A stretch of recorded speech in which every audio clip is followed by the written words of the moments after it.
নমস্কার। আজ আমি আপনাদের বলবো যে টমেটো গাছে অধিক ফলনের জন্য আপনারা কি কাজ করবেন। আমি যে পদ্ধতিগুলো বলবো সেই পদ্ধতিগুলো ফলো করবেন, তাহলেই কিন্তু আপনারা অধিক পরিমাণে ফল পাবেন।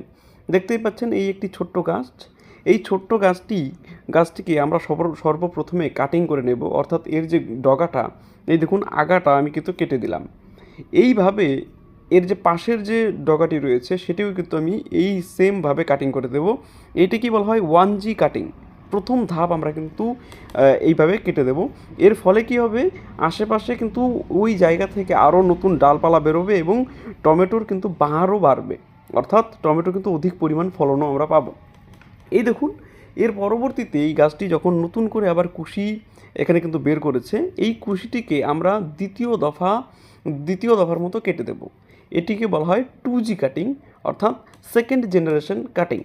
এই কাটিংয়ের ফলে আপনাদের গাছে কিন্তু অতিরিক্ত কুশি গজাবে এবং আপনারাও কিন্তু ফলও পাবেন অতিরিক্ত। এই দেখুন গাছগুলোতে কিন্তু ইতিমধ্যেই কাটিংয়ের পরে অনেকগুলো ডগা বেরিয়েছে। এই পদ্ধতি আপনারা অবলম্বন করুন, তাহলে অবশ্যই টমেটো গাছে ভালো আপনারা ফল পাবেন।